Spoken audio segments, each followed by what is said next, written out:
नमस्कार दोस्तों। मार्गशीर्ष माह के शुक्ल पक्ष की एकादशी को मोक्षदा एकादशी कहते हैं।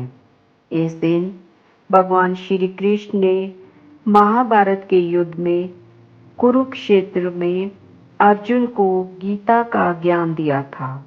इस दिन गीता जयंती भी मनाई जाती है। मोक्षदा एकादशी के दिन भगवान विष्णु के साथ भगवान श्री कृष्ण की पूजा करना अत्यंत शुभ माना जाता है। एकादशी के दिन नियम संयम का पालन किया जाता है। मान्यता है कि इस दिन कुछ नियमों का पालन करने से भगवान विष्णु के साथ भगवान श्री कृष्ण का आशीष प्राप्त होता है। जाने मोक्षदा एकादशी कब है, पूजन मुहूर्त, व्रत नियम और इसके लाभ। मान्यता है मोक्षदा एकादशी व्रत करने से जीवन में सुख शांति व खुशहाली का आगमन होता है। भगवान श्री हरि की कृपा से मोक्ष की प्राप्ति होती है। मोक्षदा एकादशी उपवास करने से मन पवित्र और शरीर स्वस्थ होता है। मोक्षदा एकादशी के व्रत के नियम। मोक्षदा एकादशी के दिन पूजन के बाद गीता का पाठ किया जाता है। व्रत के दौरान ब्रह्मचर्य का पालन करना चाहिए। इस दिन ब्रह्म मुहूर्त में उठकर भगवान विष्णु की पूजा और ध्यान करना चाहिए। एकादशी के दिन चावल या चावल से बनी चीजें नहीं खानी चाहिए। एकादशी के दिन मांस, मदिरा, शराब, लहसुन व प्याज आदि का सेवन नहीं करना चाहिए। हिंदू धर्म में मोक्षदा एकादशी व्रत का विशेष महत्व है। यह व्रत हर साल मार्गशीर्ष माह की शुक्ल पक्ष की एकादशी तिथि को रखा जाता है। इस बार ये व्रत 14 दिसंबर दिन मंगलवार को रखा जाएगा।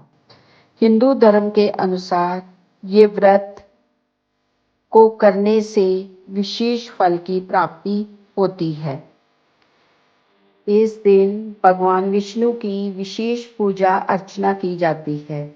ये व्रत यदि व्यक्ति श्रद्धा पूर्वक करे तो पापों से मुक्ति मिल सकती है।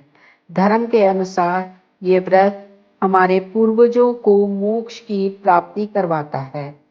शास्त्र के अनुसार इस दिन भगवान श्री कृष्ण ने कुरुक्षेत्र में अर्जुन के मोह को भंग करने के लिए भगवत गीता का उपदेश दिया था। यदि आप इस व्रत को हर साल करते हैं या करना चाहते हैं तो यहाँ आप इस व्रत की पौराणिक कथा पढ़ सकते हैं। इस दिन भगवान विष्णु की विशेष पूजा अर्चना की जाती है। ये व्रत यदि व्यक्ति श्रद्धा पूर्वक करे तो पापों से मुक्ति मिल सकती है। धर्म के अनुसार ये व्रत हमारे पूर्वजों को मोक्ष की प्राप्ति करवाता है। शास्त्र के अनुसार इस दिन भगवान श्री कृष्ण ने कुरुक्षेत्र में अर्जुन के मोह को भंग करने के लिए भगवत गीता का उपदेश दिया था। यदि आप इस व्रत को हर साल करते हैं या करना चाहते हैं तो यहाँ आप इस व्रत की पौराणिक कथा पढ़ सकते हैं। पौराणिक कथा के अनुसार प्राचीन काल में चंपक नगर नाम का राज्य हुआ करता था। उस राज्य का राजा विखानस था। विखानस के राज्य में चारों वेदों के ज्ञानी ब्राह्मण रहा करते थे। राजा विखानस को अपना राज्य बहुत ही प्यारा था। वह अपनी प्रजा को पुत्र की भांति समझता था। एक दिन राजा ने बहुत बुरा सपना देखा। उन्होंने देखा कि उनके पूर्वज नरक में रह रहे हैं और वह उन्हें वहां से बाहर निकालने की प्रार्थना कर रहे हैं। ऐसे सपने को देखकर राजा बहुत दुखी हो गया। तब वह तुरंत अपने राज्य में रहने वाले ब्राह्मण के पास गया। उसने अपने बुरे स्वप्न के बारे में ब्राह्मण से कहा कि उसने अपने सपने में अपने पूर्वजों को नरक में देखा है। वह मुझसे यहाँ से बाहर निकालने के लिए विनती कर रही हैं।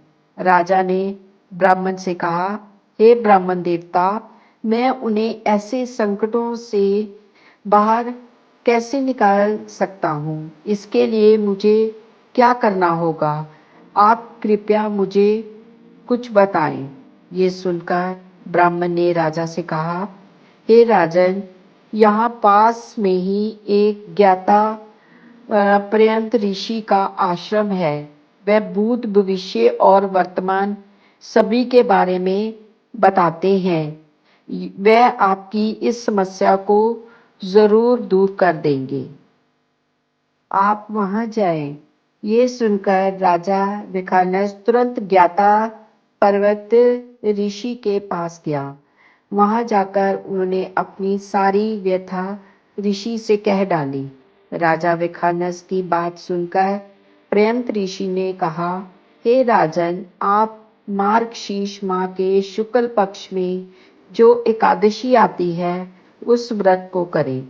इस दिन भगवान विष्णु की विधि विधान से पूजा करें।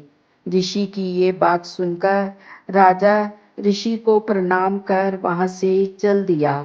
मार्गशीर्ष माह के शुक्ल पक्ष के दिन राजा ने मोक्षदा एकादशी व्रत रखकर विधि पूर्वक श्री विष्णु की पूजा की।